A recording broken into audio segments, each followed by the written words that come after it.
आज तक हम लोग फिल्म हो या साहित्य, इनके बारे में यही जानते थे कि इनका ज़्यादातर उपयोग देशभक्ति, इंसानियत, पारिवारिक रिश्ते, सामाजिक जिम्मेदारियां, फर्ज और इंसाफ वगैरह का पाठ पढ़ाने के लिए होता आया है। मसलन मशहूर फिल्मकार मनोज कुमार निर्मित फिल्में ज्यादातर देशभक्ति प्रेरित होती थी, जिसे देखकर हम लोगों को देशभक्ति की प्रेरणा मिलती थी। राजश्री प्रोडक्शंस की फिल्में पारिवारिक होती थी और एक आदर्श परिवार की प्रेरणा स्रोत होती थी। श्री राज कपूर की एक फिल्म अब्दुल्ला में इंसानियत की एक बेहतरीन मिसाल थी, जिसमें एक मुस्लिम एक अनाथ हिंदू बच्चे की परवरिश उसके धर्म के अनुसार ही करता है। वह खुद नमाज पढ़ता है, लेकिन उस बच्चे को पूजा पाठ करने की अनुमति देता है। मेरा कहने का तात्पर्य यह है कि फिल्मों से हमें एक साफ सुथरे समाज के निर्माण की प्रेरणा मिलती रही है। विश्वास नहीं होता कि समाज के एक बेहतरीन स्तंभ का इतना घटिया तरीके से इस्तेमाल किया गया, लेकिन मोदी जी हैं तो सब मुमकिन है। पहले जो फिल्में समाज के लिए अच्छी होती थी उनको ही टैक्स फ्री किया जाता था और अवार्ड से भी सम्मानित किया जाता था, लेकिन मोदी राज में फिल्म हो या किसी की स्पीच जितनी जहरीली होगी, फिल्म को टैक्स फ्री किया जाएगा और अवार्ड से भी नवाजा जाएगा। कंगना रनौत को जहरीली स्पीच देने के उपलक्ष्य में अवार्ड से सम्मानित किया गया। 2014 के चुनाव में भाजपा ने सोशल मीडिया का दुरुपयोग करते हुए माहौल को अपने पक्ष में किया और चुनाव जीत गए। अब भाजपा फिल्मों के जरिए अपने एजेंडे को आगे बढ़ाने की कोशिश कर रही है। उसे मालूम है कि फिल्म के जरिए वह ज्यादा से ज्यादा लोगों के पास पहुंच सकती है।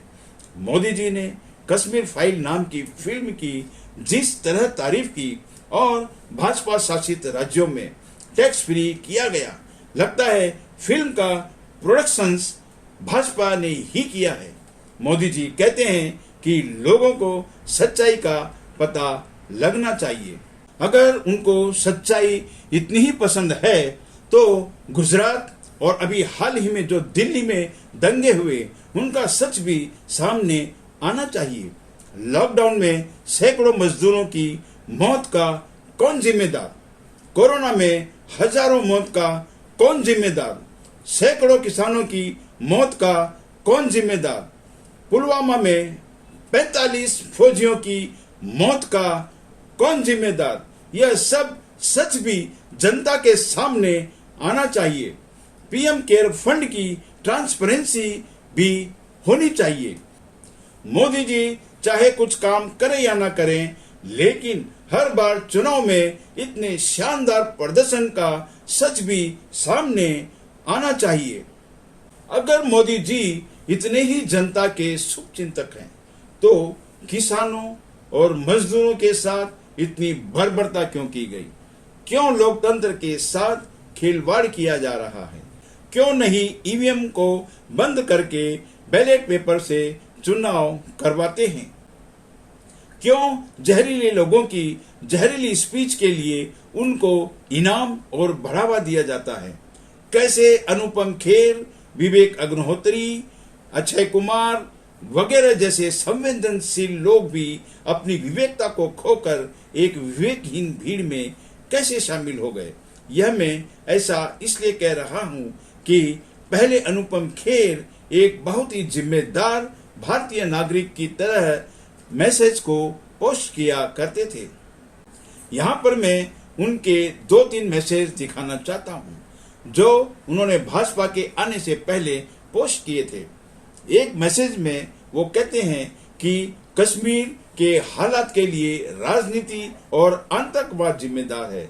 दूसरे मैसेज में उनका मानना है कि मुस्लिम और कश्मीरी पंडित के बीच कोई समस्या ही नहीं है, वे सालों से साथ में हैं, प्रॉब्लम सिर्फ राजनीति का है। लेकिन भाजपा के आने के बाद उन्होंने अपनी वाइफ के साथ भाजपा को ज्वाइन किया और उसके बाद से उनकी विचारधारा और भाषा और मैसेज बदल गए। विवेक अग्निहोत्री के साथ भी कुछ ऐसा ही है। उनकी दुआ मांगते हुए एक पुरानी पिक्चर वायरल हुई है, लेकिन आज उनके सुर इतने बदले हुए हैं कि दो समुदायों के बीच जहर घोलने का काम कर रहे हैं। मोदी जी, लोग इतने कैसे बदल जाते हैं, यह सच भी सामने आना चाहिए। कश्मीरी पंडितों के साथ हम सब देशवासियों की हमदर्दी है। हम उनके साथ कंधे से कंधा मिलाकर खड़े हैं। जब यह हादसा हुआ था तो केंद्र में भाजपा समर्थित सरकार थी और कश्मीर में उनका गवर्नर था। कांग्रेस या किसी और पार्टी का इस समस्या के साथ दूर दूर तक कोई लेना देना नहीं था। भाजपा उस वक्त भी इस समस्या को नहीं रोक पाई और आज मोदी जी को सत्ता में आए हुए लगभग 8 साल हो गए हैं, लेकिन कश्मीरी पंडितों को वे अभी तक विस्थापित नहीं कर पाए और न ही करेंगे, क्योंकि 2024 के चुनाव में उनको यही मुद्दा हाईलाइट करके इससे फायदा उठाना है। कश्मीरी पंडित इस भ्रम में ना रहें कि मोदी जी उनके साथ हैं, बल्कि मोदी जी उनके नाम से राजनीति कर रहे हैं। मोदी जी, सच्चाई तो यह है कि आपके द्वारा लिए गए फैसले हों या कोई बनाया हुआ कानून है, ज्यादातर ट्रांसपेरेंसी होती नहीं है। आपका पूरा व्यक्तित्व एक रहस्यमयी है। आप हमारे देश के प्रधानमंत्री हैं, लेकिन हमें आपके बारे में कुछ भी नहीं पता है। आपका पिछला जीवन, आपकी एजुकेशन और आपका इस देश और जनता के लिए विजन क्या है, हम लोगों को कुछ भी नहीं पता है। सच्चाई तो जानने के लिए बहुत कुछ है मोदी जी। मैं अपने एक वीडियो में पहले भी कह चुका हूं कि जो आपको दिखाया या सुनाया जा रहा है वह ना देखें और ना ही सुने, बल्कि अपने ज़मीर को जिंदा रखते हुए इंसानियत के तकाजे से देश हित और लोकतंत्र के हित में ही अपनी विचारधारा को बनाए रखें और उस पर अमल करें। इसी के साथ मैं आप लोगों से विदा लेता हूं। जो लोग चैनल पर नए हैं प्लीज सब्सक्राइब कर लें और बेल आइकन के बटन को भी दबा लें, ताकि मेरे नए वीडियोस की नोटिफिकेशन आप लोगों को मिलती रहे।